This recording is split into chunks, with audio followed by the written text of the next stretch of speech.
চলুন আজকে একটা অন্যরকম ভিডিও নিয়ে আলোচনা করব।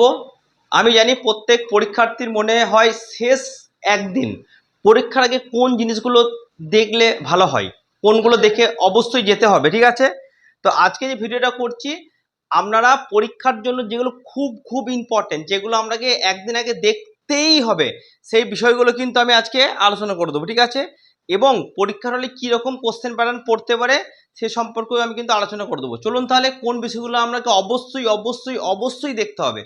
এক নম্বর হচ্ছে জাতীয় উদ্যান, খুব ইম্পর্টেন্ট। এখানে 3-4 রকমের কোশ্চেন পড়তে পারে। একটা হচ্ছে উত্তর থেকে দক্ষিণে সাজাতে বলতে পারে, বা পূর্ব থেকে পশ্চিমে বলতে পারে, অবস্থান অনুযায়ী বলতে পারে, কিংবা কোন জাতীয় অভয়ারণ্যে কোন প্রাণী প্রতিপালিত হয় সেটা পড়তে পারে। 2 নম্বর হচ্ছে কোরিলেশনের মান ও প্রকৃতি। ঠিক আছে, স্ট্রং উইকনেস রিলেশন, মানে কিরকম মান হলে কিরকম প্রকৃতি সেটা একটু দেখে নেবেন। 3 নাম্বার রিডাকশন এবং এনলার্জমেন্টের যে ম্যাথগুলো আছে, স্কেলের যে অঙ্কগুলো আছে সেগুলো খুব ভালো করে দেখে নেবেন। 4 নাম্বার মিন মিডল মোডের যে ম্যাথগুলো থাকবে সেই ম্যাথগুলো একটু ভালো করে দেখবেন। 5 নাম্বারে অনুগামী নদী, পরবর্তী নদী, অধ্যায়ভিত যে নদীগুলো আছে না, সেই নদীর উদাহরণগুলো ভালো করে দেখবেন, ছবি দেখবেন এবং সংজ্ঞা বৈশিষ্ট্য দেবেন, কারণ এখান থেকে কোশ্চেন কিন্তু পরীক্ষায় প্রায় পড়ে। 6 নম্বর বদ্বীপ, বদ্বীপের উদাহরণ কোনটা মৃতপ্রায় পরিণত বদ্বীপ, কোন ফ্লোর ফলে কোন বদ্বীপ গঠিত হয় সেটা দেখে নেবেন। 7 নম্বর জলনির্গম প্রণালী, খুব ইম্পর্টেন্ট। ঠিক আছে, কোন শিলায় কোন জলনির্গম প্রণালী, কোন নদীতে কোন জলনির্গম প্রণালী। 8 নম্বর সি অ্যান্ড শোর, 2016 সালে পড়েছিল। ঠিক আছে, কোনটা সমুদ্রের পূর্বে ডুবে থাকবে, কোনটা অর্ধ নিমজ্জিত থাকবে, কার বিস্তার কতটা সেটা দেখে নেবেন। তারপর হচ্ছে নদী সংক্রান্ত, নদীকে অনেক রকম ভাগ করে, নদী, বাঁধ, নদী, জলপ্রপাত ইত্যাদি ভাবে। কোন দুটো পর্বতের মাঝখান দিয়ে কোন নদী প্রবাহিত হয়েছে, কোন নদী বদ্বীপ গঠন করতে পারেনি, কোন নদী বদ্বীপ গঠন করেছে, ভারতের বৃহত্তম নদী, দক্ষিণ ভারতের বৃহত্তম নদী, এগুলো একটু দেখে নেবেন। তারপর ভূপ্রকৃতি, খুব ইম্পর্টেন্ট। ভারতের ভূপ্রকৃতি কোন পার্শ্বতে অবস্থিত আছে, 4টি যে হিমালয় আছে, হিমালয় কোথায়, কোন পর্বতশ্রেণী দেখতে পাওয়া যায়, এই সংক্রান্ত যে কোশ্চেনগুলো সেগুলো কিন্তু খুব ইম্পর্টেন্ট। তারপর ট্রান্সপোর্ট, খুব ইম্পর্টেন্ট। ঠিক আছে, আর একটা হচ্ছে ট্রেড, এই দুটো কিন্তু খুব ইম্পর্টেন্ট, কারণ বর্তমানে ভারত সরকারের দুটো কিন্তু খুব ভালো কাজ হচ্ছে। একটা হচ্ছে ট্রান্সপোর্ট, সেই ট্রান্সপোর্ট কোনটা বড় কোনটা ছোট সেটা দেখে নেবেন, সোনালী চতুর্ভুজ ইত্যাদি। আর ট্রেড নিয়ে দিন রাত খবর চলছে, কিন্তু ভারতে আমেরিকায় 50% ট্রেড চাপিয়েছে, ভারত বর্তমানে আমেরিকা ছেড়ে চীনের কাছে গেছে। এই ট্রেড সংক্রান্ত যেগুলো সেগুলো ভালো করে দেখে নেবেন। আর একটা বলছি, নদী এবং যে বাঁধগুলো আছে না, ভারতে কিন্তু এখন বর্ষাকাল চলছে, তাই বর্ষাকালে কিন্তু বিভিন্ন জায়গায় বন্যা হচ্ছে। সেই বন্যার ফলে রিসেন্ট কোন কোন বাঁধগুলোর জল ফ্লো হচ্ছে, কোন বাঁধগুলো ভেঙে গেছে, কোন বাঁধ বন্যার জন্য দায়ী, এই রিসেন্ট সংক্রান্ত কিছু কিন্তু বাঁধের নাম পড়তে পারে। ঠিক আছে, ভালো করে দেখে নেবেন।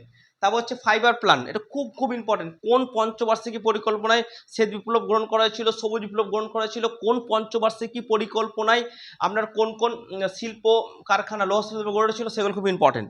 ঠিক আছে, তারপরে 14 নম্বর প্লেট, কোন প্লেট কোন দিকে মুভ করছে, দুটো প্লেটের ধাক্কার পরে কোন কোন ভূমিরূপ সৃষ্টি হচ্ছে, আর কোন কোন প্লেট বাউন্ডারিতে ফলে কোন কোন ভূমিরূপ সৃষ্টি হচ্ছে, খুবই ইম্পর্টেন্ট। আর্থকোয়েক জোন, ঠিক আছে, ভারত কোন জোনে আছে, ভারতের কোন রাজ্য কোন জোনে আছে, খুব ইম্পর্টেন্ট। তারপর হচ্ছে মাল মোর সয়াড, খুব ইম্পর্টেন্ট। ঠিক আছে, সয়েল অর্ডার, সয়েল প্রোফাইল, খুব ইম্পর্টেন্ট। ঠিক আছে, টপিক্যাল সাইক্লোন দেখে নেবেন, খুব ইম্পর্টেন্ট।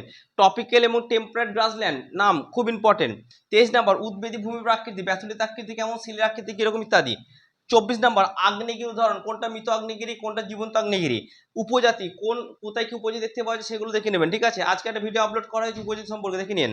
তারপর পরিবেশ আন্দোলন খুব ইম্পর্টেন্ট, পরিবেশ সম্মেলন খুব ইম্পর্টেন্ট, পরিবেশ আইন। আচ্ছা, জলবায়ু সম্মেলন 30 নাম্বার। 31 নাম্বার সংস্থা, ভারতের কিছু ইম্পর্টেন্ট সংস্থা, বিদেশের কিছু ইম্পর্টেন্ট সংস্থা দেখে নেবেন, তাদের লোগো কি আছে, তাদের প্রতীকী কি আছে ইত্যাদিগুলো। 32 নাম্বার মৌসুমী বিস্ফোরণ, কোথায় কোন তারিখে মৌসুমী বিস্ফোরণ হয়। তারপর 33 নাম্বার নিয়ত বায়ু, সাময়িক বায়ু, মৌসুমী বায়ু, এগুলো একটু ভালো করে দেখে নেবেন। 34 নাম্বার সেন্সাস। 35 নাম্বার এনএইচ, খুব ইম্পর্টেন্ট। ঠিক আছে, শিলা এবং উদাহরণ। 37 number heat budget albedo. 38 number সমুদ্র স্রোত, এখানে কোন সমুদ্র স্রোত কোন দিক দিয়ে প্রবাহিত হয়েছে, কোনটা উষ্ণ কোনটা শীতল, কোনটা কোন মহাসাগরে দেখতে পাওয়া যায়, কোনটা কোন মরুভূমি সৃষ্টির ফলে দায়ী, সেগুলো দেখে নেবেন। ঠিক আছে, 29 নাম্বার উষ্ণতা লবণতা থেকে ভৌগোলিক কারণ কিন্তু খুব ইম্পর্টেন্ট। আচ্ছা, ক্লাইমেট লজি থেকে কিন্তু ভৌগোলিক কারণ পড়বে।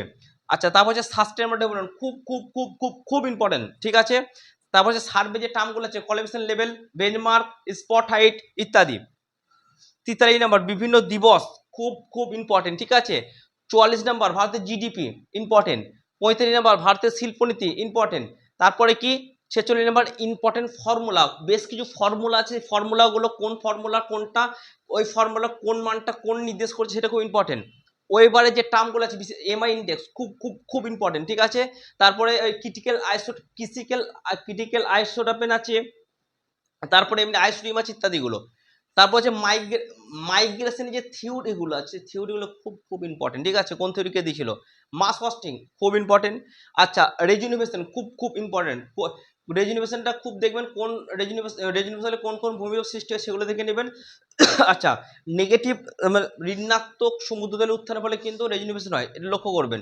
তারপর হচ্ছে সাইনোসিটি ইন্ডেক্স খুব ইম্পর্টেন্ট। ভারতের যে প্রকল্পগুলো আছে, make in India, digital India, সেগুলো দেখে নেবেন।